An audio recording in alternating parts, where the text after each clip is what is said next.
this. Share my screen. So just a couple things we want to talk about before we get into some goal setting for next month is we have one last event, or actually a couple of last things that we're going to be doing for this month. One is we want to really make sure that we promote the Halloween Buddy Bash for the next few days. A lot of people tend to market it a lot when it's starting, and then as we start getting closer, we lessen the marketing. You actually want to get more marketing now. Really promote it with your students, tell them how much fun they're going to have. If it's going to be a trunk or treat, or if you're doing a Halloween costume, or if you're just doing a party inside your school, really promote it really heavy this week and make sure that everyone brings a friend. That's the whole idea about this. We want retention for their students, just giving back to students. They get a chance to hang out with other kids, build a relationship. But more importantly, we want to see how we can build our school from an event like this. So everyone has to be encouraged to bring a buddy.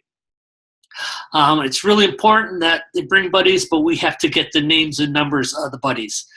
So we did a event yesterday with Rainmaker, talking about how to tag people, how to have a waiver on your tablet. So when people coming in, and either the friends coming with their parents and you're having them fill out a waiver, or maybe one of your students' parents is bringing the friend along with them, they should still be signing the waiver, just checking off the waiver. If you don't want to do that and you want to try to get people ahead of time, you may want to set up your Halloween Buddy Bash as a free profit generator. So now you're gathering information. Or we can just do it old style. When people come in, we make sure that we write down their name and number. This is really easy, especially if you can do some type of drawing. You give some prizes away, and now everyone's got to fill out their name, number, email address to get into the drawing. Also, you can just make appointments. Steve Bax, I know, is online today. He's got a program director, Shanice, and Shanice, the last event they did for their Stand Up Against Bullying, she made a lot of appointments just when the friends were coming in. So she was at the door, she was greeting students and friends. If she saw someone that she didn't recognize, she was talking to them, and she actually made appointments right then and there. Next thing, you're getting the names and numbers, you're trying to make appointments, and everyone should also be getting a guest pass. This could be just the passes that you're giving away for a kick or treat.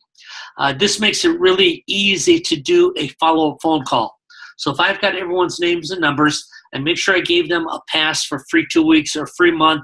Now when I'm calling them, I'm talking to the mom, and I was just complimenting on their child's behavior at our Buddy Bash, and I'm just mentioning that all the kids got a free month, and the kids are getting started this week, and we're just calling to make an appointment. So it's kind of the assumption call that I'm calling people and not see if they want to sign up. I gave them a guest pass, so I'm assuming that they want to take those classes, and I'm just calling up to set the first appointment. So really important. Even if you have 70, 80 students, you're still going to get 10 or 15 buddies at the Buddy Bash. So if you can get a few of those people to sign up in November, you're going to have a strong start to November. So that's the last thing, with the exception of, I don't know if I have it here. No, I don't. This week should be the week that you're doing stripe testing. So stripe testing is either all this week or stripe testing is on Wednesday and Thursday. Make sure it's remarkable. And when I say it's remarkable, kids have something to talk about. So when you're giving those stripes away, you got to make sure everyone feels really, really special. You're just going to have them kind of float out of your school instead of walk out of your school. They have to know that this isn't just a piece of electrical tape that you're putting on their belt, but this piece of tape is recognition that they've worked hard over the last 30 days, that they progressed, that they did so many hundreds of punches, hundreds of kicks. And so when they get this piece of tape on the belt, it's showing that they're making progress. They took one more big step towards their goal of their next belt. I want to give them a pat on the back and make sure that they share this success with others. So if it's going to be remarkable, they have to have something to remark about. So it's got to be a really, really strong presentation for stripe testing. So this is what I want to talk about today, because when we talk about setting goals, we've been doing this for probably about 6 weeks with schools less than 100. And this is Pearsons Law. That which is measured improves. that which is measured and reported improves exponentially. For some of you that know me pretty well, you know that I started upping my game for my exercise and making sure that I'm doing a lot of walking. And so when I started doing walking, first it was just walking, then I got an app for my phone so it tracks how many steps I take. So now I'm measuring things. And as I'm measuring things, I want to improve them because I look at my phone and say, okay, you did this many steps a day. Tomorrow, let's see, you can do more. Well, it's the same thing when you're losing weight and you get on the scale, and all of a sudden you start looking at this scale, and all of a sudden you start dropping weight because you get motivated. You know, nothing succeeds like success. So you see a little success on your scale, and all of a sudden you're motivated to do even more. Well, it's the same thing with your martial arts school. When you start watching your numbers and you see that you're making progress, that motivates you for more progress. So just knowing those numbers makes a difference. But that which is measured and reported improves. Going back to my stepping, I have a blackboard. On my blackboard, I have a few things. One is I'm up to 12,000 steps a day, so I have 12K. I also have a thing that just says H2O because I'm going to make sure I have plenty of water. And every day when I hit my goal for that day, so in other words, yesterday I walked, first time I walked, I had like 4,000 steps. At the end of the day, I had 12,000 steps, so I check it off. So now I'm measuring it, and now everything's going to improve a lot more. So we're going to talk about that after we talk about goal setting. When we first start goal setting, this is for, again, for schools that have 100 or less. We're going to just set the gross goal, $150 times your active students. I'm not going to tell you how to get there yet, but that should be your starting goal. Okay, what should I set for goal? Should I just look at what I did last month and last year? Well, not really. What we try to do is set our goal against a standard. So a good standard for a smaller school is $150 student value. So we can just set the gross goal, active students times 150. Now, everyone that's listening and they have 150, 200 students, up that. Instead of $150 value, set it yourself, start it at 200. 200 would be a really, really good number to get. Next thing, new students. I was just talking to Mike. Mike was telling me he has about 70 students. If you have 70 students, then what we want to do is we want to get 7 new for this month. So if we have our active student count, what we try to do is we multiply that by 10%, and that's our goal for new students.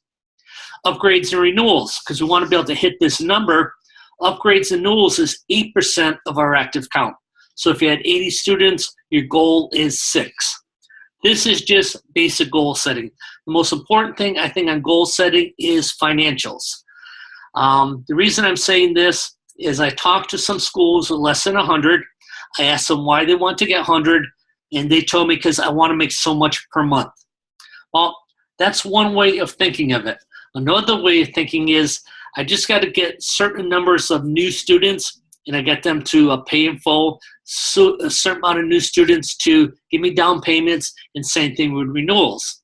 I really don't have to have 100 students to gross $12,000.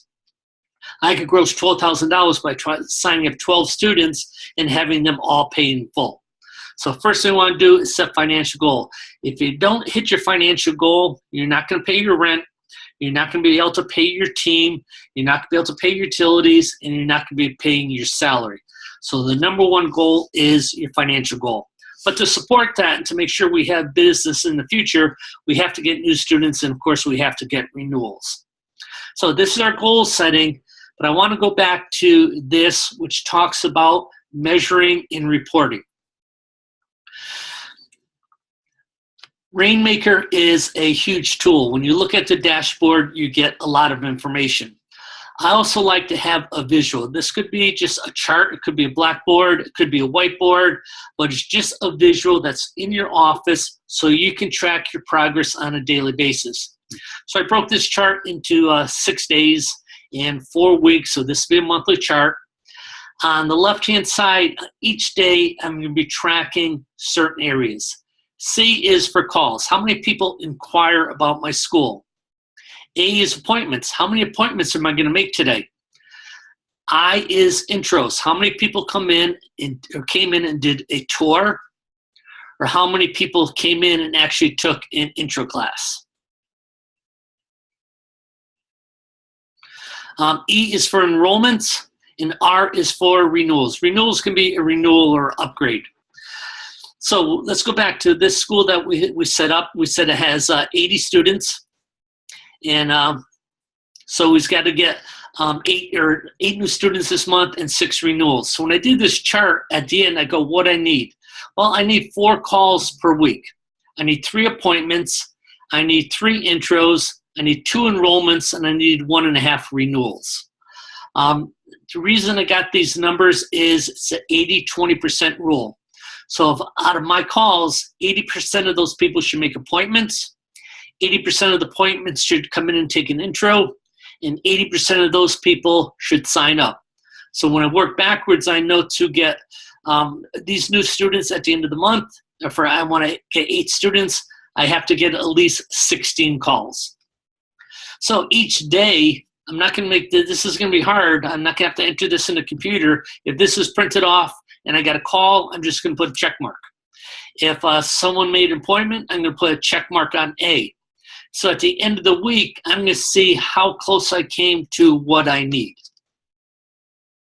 And then I'm going to write down here what the gap to the goal is. So if I know I need 8 calls, and by all of a sudden, at Saturday that I have only 3, I'm short. So my gap to the goal is I needed 16 people. I got 3, so I still need 13 people. So each day I know exactly what I'm doing for business. I know exactly how my marketing is affecting me. I know how many people I need in each area.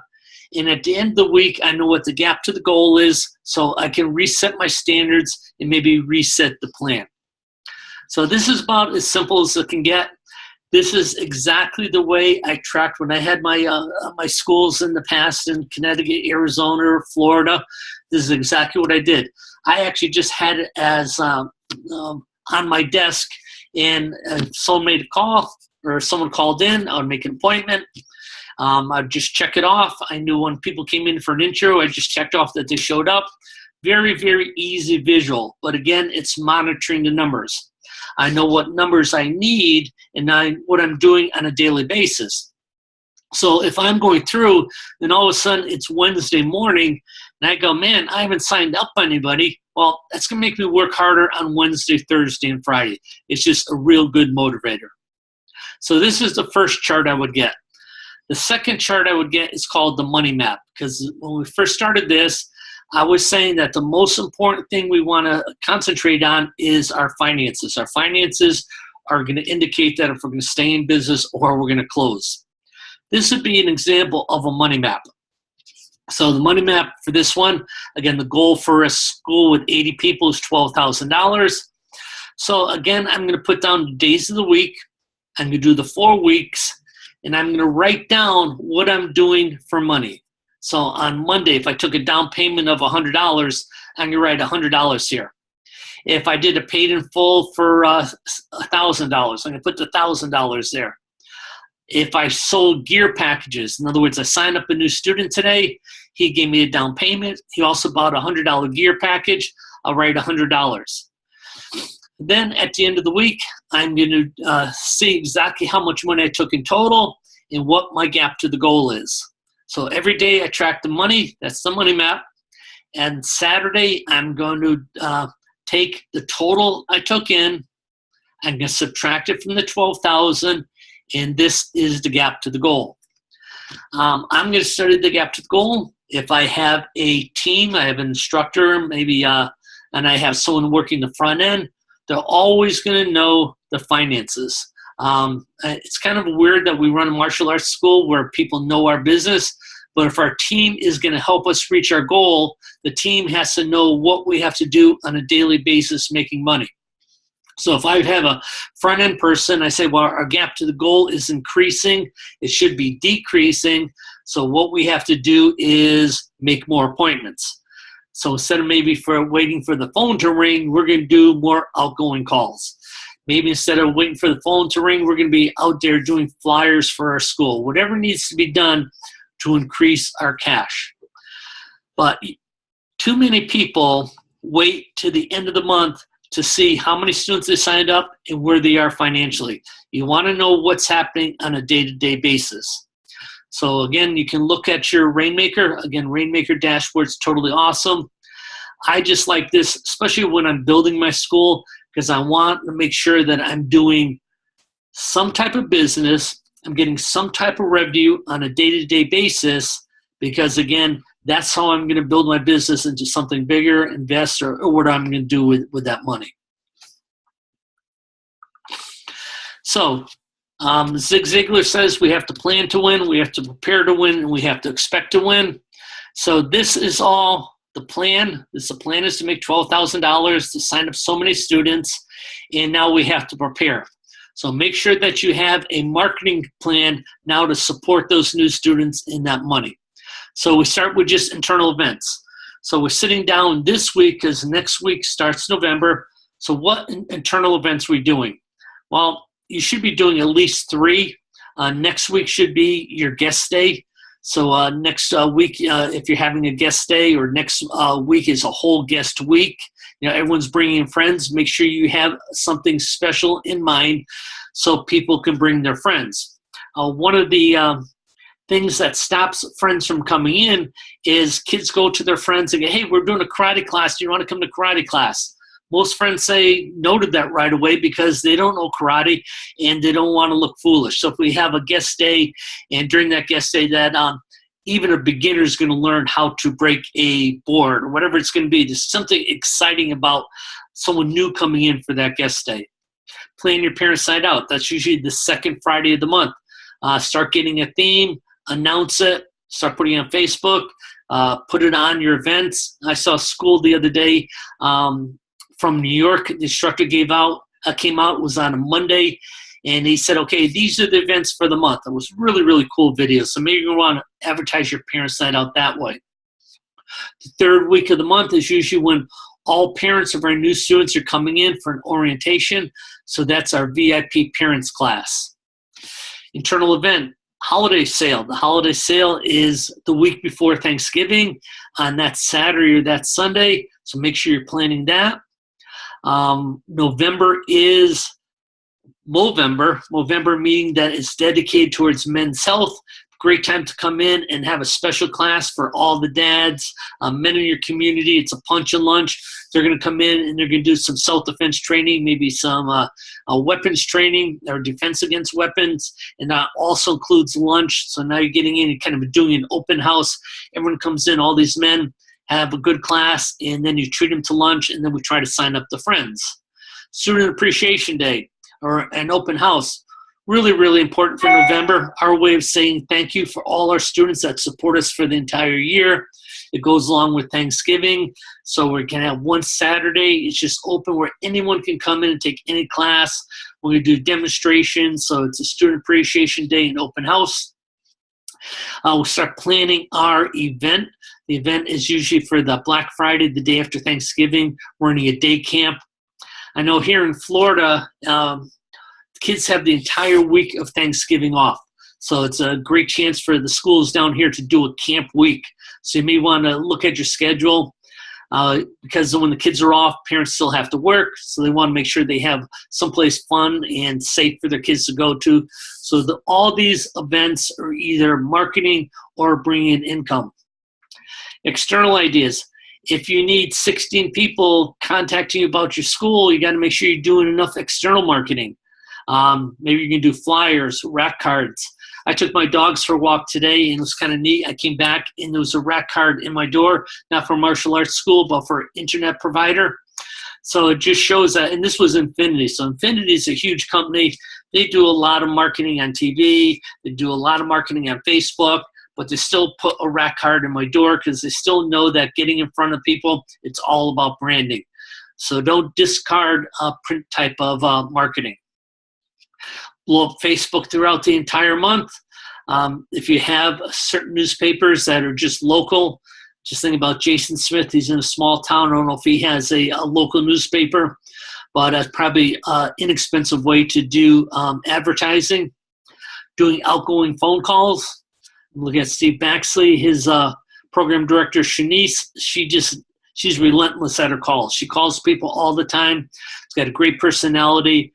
When she does an outgoing phone call, it's not like a stranger calling you. She's like your friend when she calls you. She's so good at making rapport or building rapport. You have the opportunity to do email blasts. You're all Rainmaker clients. Everyone's in your Rainmaker files.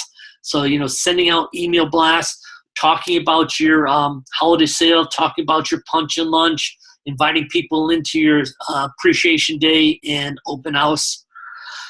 Doing workshops, using your blogs on your Facebook to get people to look at your website. And when they're on your website, offer a free beginner martial arts workshop. These are just great for kids. They don't have to be on a weekend. Wednesday night, it seems to be great to do a workshop.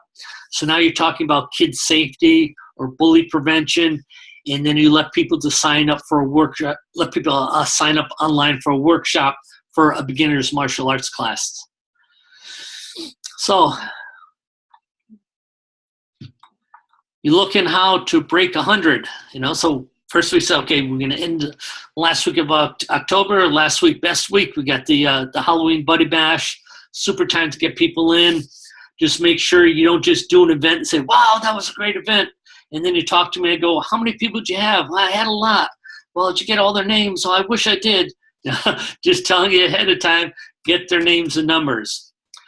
Easy to make appointments because you're giving them a guest pass. So your follow-up call isn't a sales call. A follow-up call says, hey, we'd love to have your son here. I hope he had a great time. Yeah, he thought it was a blast doing the Halloween party. Well, I gave all the kids passes. All the kids are starting this week, so we're just calling everyone to make appointments. So again, the whole assumption, you got your pass. Of course, you're going to come back and join the classes. I really like talking about this scoring because I was talking today about the positive things of my goal of doing walking. I also kind of laugh at myself because when I play golf, I hardly ever keep score. Basically because it's so bad, I don't want to know the truth. But everything else, I do keep score. And again, every time you keep score and you measure things, they start improving. It's just natural instinct to want to do better and want to have improvements. So again, goal setting, smaller schools, active students times 150. That'll give you your financial goal. And then we're going to hit this financial goal. If you don't see how you can make it, in other words, you're sitting there and you're listening to this, you go, hey, I got about 80 students, but I've been grossing $7,000. Email me, and then I will call you. We can talk specifically in your case on how to get this up towards 150. I was talking to Derek Frater this weekend at Instructor College. We're going over the gross at his school. His student value right now is $235. That's why I say if you're running a top school, and you're taking your gross and divided by your active students, you should be more towards 200. Guys have been with me for quite a while. You should be up into that over 200 and that 225, 235. Just chart it, whatever you do. And this is the way I did. That's why I want to share it. I want to just know that after my third week that I need 12 calls. By my third week, I should already enrolled 6 students. This is me, my motivator. This is my money map. It's amazing how you can improve on this if you see 2 or 3 days where you made no money.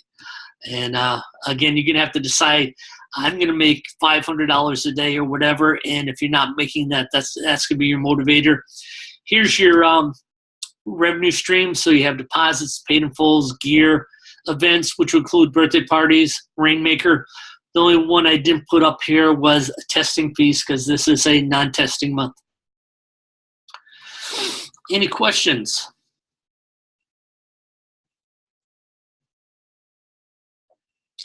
Okay, no questions. Mr. Convento, I see you're online. Could you just... Yes, sir. When do you want to do your meeting this week, sir? Let's see here. Because I know Wednesday is your appointment day. Yes. So 12:30 is fine this Wednesday. Okay. I will talk to you then. All right, sir. Thanks. All right, Chris. Bye-bye. Good to see everyone. If you have questions, just send them to me, Greg Silva at edmembers.com, and I'll get back to you as soon as I can. Good seeing everyone. Thank you. Bye-bye.